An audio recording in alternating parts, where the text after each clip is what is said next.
আসসালামু আলাইকুম and hello everyone, সবাইকে আমার চ্যানেলে আবারও স্বাগতম জানাচ্ছি। আজকে অনেক দিন পরে আমি একটি ব্লগ শেয়ার করতে যাচ্ছি। এই ব্লগটি হচ্ছে আমি দুপুর থেকে শুরু করেছি।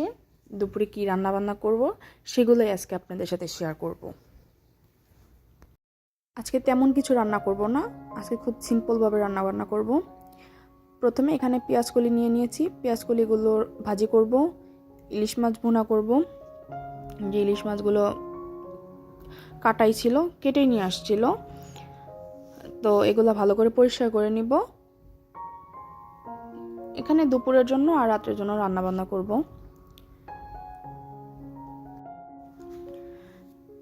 এখানে আমি পেঁয়াজ, টমেটো, কাঁচামরিচ একসাথে সবগুলো কুচি করে নিব। আমি এক হাতে ভিডিও করি, এক হাতেই কাটাকাটি করি, তো এই জন্য আমি অফ ক্যামেরায় সব কিছু কেটে নিই, তারপরে আমি আপনাদের সাথে শেয়ার করি এগুলো।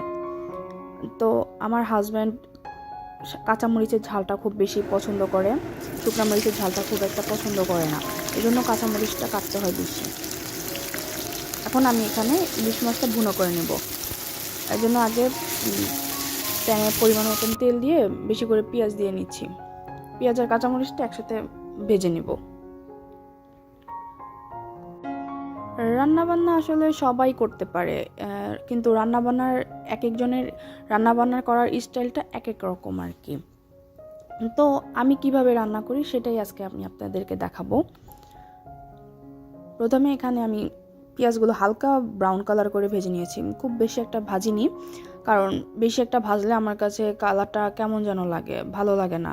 সাদা সাদা থাকলে কালারটা দেখতে সুন্দর লাগে। এখানে আমি কিছু আদা রসুন বাটা তেলে ভালো করে ভেজে নিচ্ছি। এখানে কিছু সামান্য পানি দিয়ে আবারও নেড়ে নিব। এখন এতে হলুদ, মরিচ আর ধনিয়া গুঁড়ো দিয়ে দিব। এক এক করে সব মশলা দিয়ে ভালো করে কষিয়ে নিব।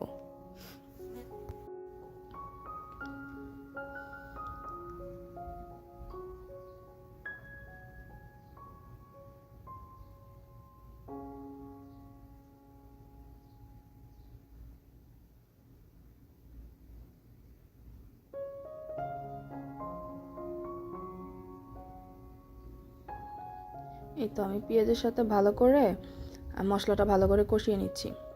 আমি কিছু পানি দিয়ে দিয়েছিলাম, পানি দিয়ে এটাকে ভালো করে নেড়ে চেড়ে ভালো মতন কষিয়ে নিচ্ছি যেন মশলার গন্ধটা না আসে। এখন এতে কিছু টমেটো দিয়ে দিব। ভুনার মধ্যে টমেটোটা দিলে আমার কাছে ভালো লাগে খেতে। তো কিছুক্ষণ ঢাকনা দিয়ে ঢেকে এটাকে রান্না করে নেব। এই যে আমার কষানোটা হয়ে গিয়েছে, উপরে তেলটা ভেসে উঠেছে। এখন আমি এতে মাছগুলো দিয়ে দিব। মাছগুলো দিয়ে কতক্ষণ এটাকে ভালো করে ঢাকনাতে কষিয়ে নিব। যারা আমার চ্যানেলে নতুন তারা আমার চ্যানেলটা অবশ্যই সাবস্ক্রাইব করে দিবেন এবং পাশে থাকা বেল আইকনটি অন করে দিবেন, যেন আমি নিত্য নতুন ভিডিও আপলোড করলে আপনার সাথে সাথে সেটি নোটিফিকেশন চলে যায় আপনাদের কাছে। একটু পানি দিয়ে এটাকে ভালো করে কষিয়ে নিব। আর আমার ভিডিওগুলো কেমন লাগে তা অবশ্যই আপনারা কমেন্টস করে জানাবেন। এখানে আমি পেঁয়াজকলিটা ভেজে নিব। পেঁয়াজকলিটা আমার খুব পছন্দ। ওই পেঁয়াজকলির নিচে যে পেঁয়াজটা ছিল সেই পেঁয়াজটা দিয়েই আমি পেঁয়াজকলিটা রান্না করব। ডিম দিয়ে, এখানে আমি ডিম দিয়ে পেঁয়াজকলিটা রান্না করব। ডিম দিয়ে আপনারা এভাবে পেঁয়াজকলিটা রান্না করে দেখতে পারেন, ট্রাই করতে পারেন, খুবই ভালো লাগে।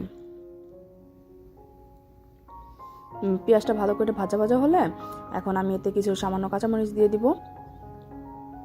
কাঁচামরিচ দিয়ে ভালো করে নেড়ে নেব। এখন পেঁয়াজকলিটাও দিয়ে দিব।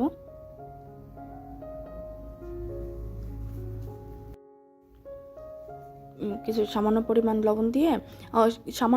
লবণ দিতে হবে, কারণ পেঁয়াজকলিগুলো একদম অল্প হয়ে যাবে। এখন এটি ডিমের সাথে ভালোভাবে নেড়ে মিশিয়ে নিব। এই যে এখানে আমি এখন মাছগুলো উল্টিয়ে পাল্টিয়ে দিব।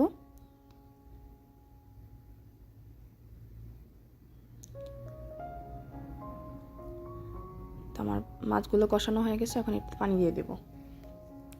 আর আমার ভিডিওগুলো আপনাদের কাছে কেমন লাগে তা কিন্তু অবশ্যই কমেন্টস করে জানাবেন।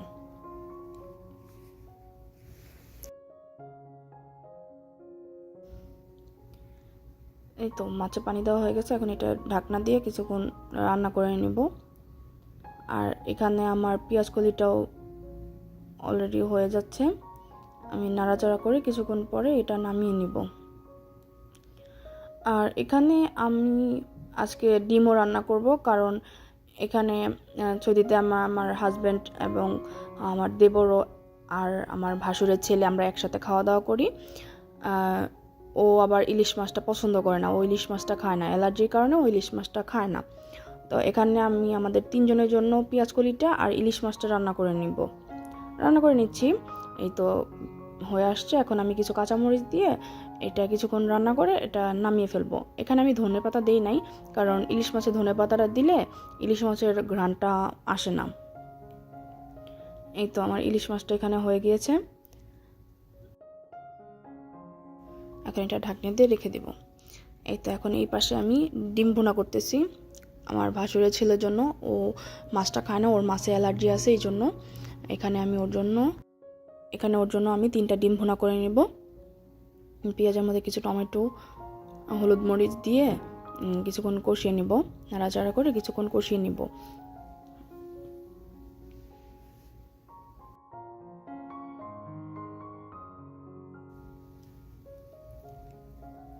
এই তো এখানে আমি 3টা ডিম দিয়ে দিয়েছি, এখন এটাকে ভালো করে নেড়ে কষিয়ে নিব, ভালো করে রান্না করে নিব।